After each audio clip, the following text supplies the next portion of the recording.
পূর্ণ সংখ্যার যোগফল এত সোজা, কিন্তু ভগ্নাংশের যোগফল এত কঠিন কেন? কিন্তু আমি যদি বলি এই দুটো যোগফল আসলে একই, কি বিশ্বাস হচ্ছে না? চলুন দেখা যাক। ভগ্নাংশের যোগ বিয়োগ দেখার আগে আমরা আগে দেখব পূর্ণ সংখ্যার যোগফল। তো পূর্ণ সংখ্যার যোগফলগুলো কীরকম হয়, যেমন আমি যদি 2 এর সাথে 5কে যোগ করি তাহলে আমি পাবো 7। তেমনইভাবে 7-এর সাথে যদি আমি 5কে যোগ করি তাহলে আমি পাবো 12। কিন্তু যখনই আমাদেরকে এ ধরনের কোনো একটা ভগ্নাংশ দেওয়া থাকে, যেরকম 2/3 প্লাস 3/5, তখন এটার যোগ আসলে কিভাবে করতে হয় এটার ব্যাপারে আমরা একটু চিন্তায় পড়ে যাই। কিন্তু যদি আমি আপনাদেরকে বলি যে এই 2 + 5 = 7, এটাও আসলে আমরা একটা ভগ্নাংশের যোগই করতেছি, তাহলে কথাটা ভুল হবে না। কিভাবে আমি একটু আপনাদেরকে দেখাই। যেমন এখানে যদি আমি লিখি 2, এই 2কে আমি 2/1 আকারেও লিখতে পারি, কারণ যে কোনো সংখ্যার নিচে বাই ডিফল্ট 1 থাকেই। তেমনইভাবে আমি যদি 5 লিখি তাহলে 5 এর নিচেও বাই ডিফল্ট 1 থাকেই। তো আমি আসলে এখানে যে 2 + 5 করতেছি, তো 2 + 5 যোগ করা যে কথা, 2/1 + 5/1 যোগ করা একই কথা। এই দুটাকে যোগ করলে আমরা পাবো 7/1। তো আমরা কেন এমনটা করি? আমরা করি এমনটা এই জন্যে যে আমাদের যখন হরগুলো সেম হয়ে যায়, যেমন এখানে 2 এর নিচেও 1 আছে, 5 এর নিচেও 1 আছে, আবার এই দুটাকে যোগ করলে যে 7 পাচ্ছি তার নিচেও 1 আছে। তার মানে যখন আমাদের হরগুলো সেম হয়ে যায় তখন আমরা আর হর নিয়ে চিন্তা করি না, আমরা ডিরেক্ট লবগুলোকে যোগ করে দেই। তো যদিও এটা একটা পূর্ণ সংখ্যার যোগফল মনে হচ্ছে, কিন্তু আসলে এখানেও ভগ্নাংশ আছে আমাদের। 2 এর নিচে 1, 5 এর নিচে 1, আর 5 আর 2 যোগ করে যে 7 পাচ্ছি তার নিচেও 1। তো এখন আমাদের মেন কাজ হচ্ছে আমাদেরকে হরগুলোকে সেম করে দিতে হবে। তো এটার ব্যাপারে আমরা একটু পরে আলাপ আলোচনা করব। তার আগে আমরা একটা পূর্ণ সংখ্যা আর একটা ভগ্নাংশের যোগফল দেখব। যেরকম এটা হচ্ছে একটা পূর্ণ সংখ্যা, আর তার সাথে যদি আমি হাফকে যোগ করতে চাই, তাহলে এক্ষেত্রে আমরা যেরকম আমাদের রিগোরাস নিয়ম, আমরা কি করি, এই 2কে 5-এর সাথে গুণ করে দিই, তাহলে এটা হয়ে যায় 5 × 2 = 10, আর এখানে 1 একই থাকবে কারণ তার নিচে অলরেডি 2 আছে। তো আমি এখানে লিখে দিলাম 2, তারপর এটা হয়ে গেল 11/2। কিন্তু একটু আগে যে আমি বললাম হরকে সেম করার কথা, এখানে আসলে সেটা বোঝা যাচ্ছে না, কিন্তু আসলে ব্যাপারটা সেটাই ঘটতেছে। কীরকম, আমি যদি এখানে দেখাই আরেকবার, যে 5 + হাফ, তো আমি বললাম এই 2কে 5-এর সাথে গুণ করে দিলাম, তাহলে হয়ে গেল 5 × 2 = 10। তো এইভাবে চিন্তা না করে আমি এইভাবে চিন্তা করব যে 5-এর নিচে আমি 2 আনবো, আর এখানে আগে থেকে 2 ছিল, তো এইটা 1/2 আমরা লিখলাম। এখন 5-এর নিচে আমি যে 2 আনলাম, তো আমার হরগুলো হয়ে গেল সেম, কিন্তু যেহেতু এখানে আমি একটা 2 আনলাম, তো সমতা করার জন্য আমাকে উপরেও একটা 2 দ্বারা গুণ করতে হবে, কারণ এই 2 কাটাকাটি গিয়ে আবার আমার 5ই থেকে যাবে। এখন যদি আমি গুণ করি তাহলে উপরে হবে 5 × 2 = 10 /2 প্লাস হাফ। এখন যেহেতু আমার হরগুলো সেম হয়ে গেছে, তো হর নিয়ে আর আমাদের হেডেক নাই, এটাকে আমি 2 লিখে দিলাম, আর 10 আর 1 11। তো এই যে যোগফলটা আর এটা দুইটাই সেম, এখানে আমরা যেটা করি এটা হচ্ছে শর্টকাট, কিন্তু আসলে বিহাইন্ড দ্য সিন ঘটনা এটাই ঘটতেছে। এখন আমরা আমাদের আগের যে এক্সাম্পল সেটা নিয়ে আলাপ আলোচনা করব, যে 2/3 প্লাস 3/5 এটা যোগ করলে কি হয়। তো আমি এখানে লিখলাম 2/3 প্লাস 3/5। তো এটার ক্ষেত্রে অনেকে আপনাকে বলবে যে 3 আর 5-এর লসাগু নিয়ে নাও। 3 আর 5-এর লসাগু নিয়ে, তো 3 আর 5-এর লসাগু কত? 3 আর 5-এর লসাগু হচ্ছে 15। তো এখানে আমরা লিখি 15। আবার এই 3 দিয়ে 15কে আমরা ভাগ দিই, ভাগ দিলে আমরা পাই 5। এই 5 আবার গিয়ে এই 2 এর সাথে গুণ হয়ে যাবে, তাহলে 5 × 2 = 10, আর এই 5 দিয়ে 15কে ভাগ দিলে আমরা পাবো 3।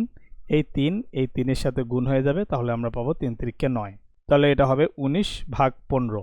কিন্তু এটা আসলে অনেকটা মুখস্থ হয়ে গেল, আমরা এভাবে করতে চাচ্ছি না।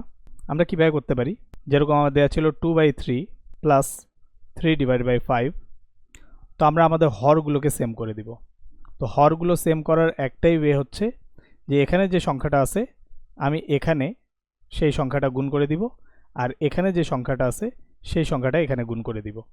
তো গুণ করলে কি হবে আমরা একটু দেখি। আমি এখানে লিখতে পারি 3 × 5, আর এখানে আমি লিখতে পারি 5 × 3, আর এখানে আগে থেকে 2 ছিল আর এখানে আগে থেকে 3 ছিল। এখন আমি যেহেতু এখানে 5 দ্বারা গুণ করলাম, তো সমতা করার জন্য আমাকে এখানেও 5 দ্বারা গুণ করতে হবে, আর এখানে যেহেতু আমি 3 দ্বারা গুণ করলাম, সমতা করার জন্য আমাকে এখানেও 3 দ্বারা গুণ করতে হবে। তাহলে এখানে আমার নিচে হয়ে গেল 15, আর এখানে আমার নিচে হয়ে গেল 15, আর 5 দুগুণ 10, 3 তিরিকে 9। এখন হর যেহেতু আমার সেম, সেটা নিয়ে আর আমাদের চিন্তা নাই, এই 15 লিখে দিলাম, আর 10 আর 9 19।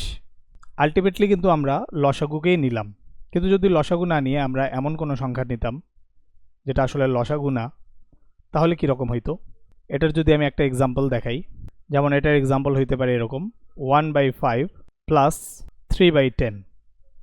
তো এখানে আমরা জানি 5 আর 10-এর লসাগু হচ্ছে 5 দিয়ে যদি ভাগ করি, 5 1 5, 5 দুগুণ 10, তাহলে 5 আর 2 গুণ করলে আমরা পেয়ে যাই 10। তো আমরা এখানে ওই সিস্টেমে যাইতে চাচ্ছি না যে আমরা 10 নিব। আমরা কি করব, আমরা 5-এর সাথে 10কে গুণ করে ফেললাম, আর এখানে 10-এর সাথে 5কে গুণ করে ফেললাম। যেহেতু এখানে 10 গুণ করলাম, তো আমাকে উপরেও 10 গুণ করতে হবে, আর যেহেতু এখানে 5 গুণ করলাম, তো আমাকে উপরেও 5 গুণ করতে হবে। তাহলে আমি পেয়ে যাব 10 ভাগ 50 প্লাস 15 ডিভাইডেড বাই 50।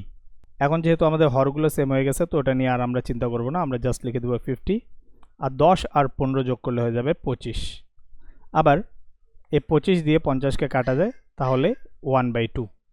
এখন যদি আমি 10 নিয়ে কাজ করতাম তাহলে কি হতো? যদি আমি লসাগু 10 নিয়ে কাজ করতাম, তাহলে আমাদেরকে কি করতে হতো?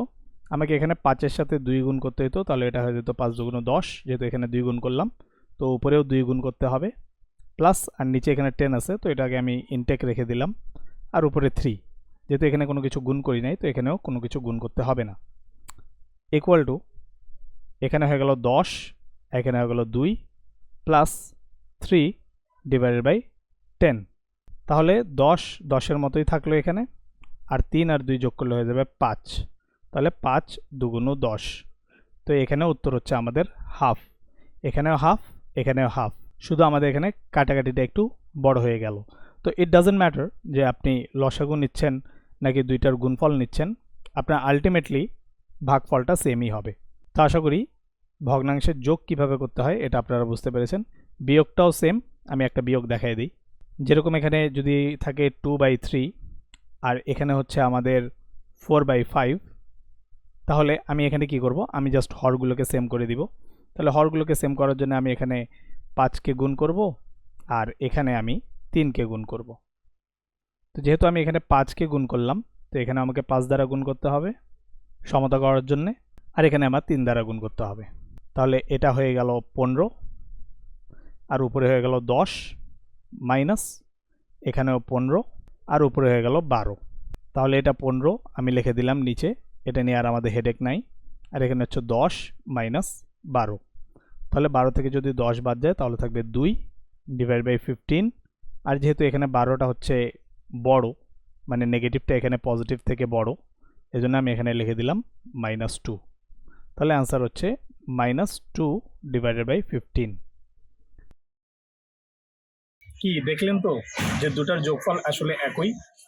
আজকে যদি আপনারা নতুন কিছু শিখে থাকেন তাহলে অবশ্যই ভিডিওতে একটি লাইক করবেন এবং আপনার বন্ধুদের সাথেও শেয়ার করবেন এবং তাদেরকেও জিজ্ঞেস করবেন যে আসলে তারা এই ধরনের কিছু জানতো কিনা।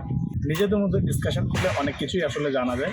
আর আপনারা যদি ক্লাস 9-10-এর স্টুডেন্ট হয়ে থাকেন তাহলে আমার এই প্লেলিস্টটা দেখতে পারেন, আর যদি আপনারা চাকরির প্রিপারেশন নিচ্ছেন তাহলে আমার এই ভিডিওটা দেখতে পারেন। আজ এ পর্যন্তই, দেখা হবে পরবর্তী সেশনে। ধন্যবাদ সবাইকে।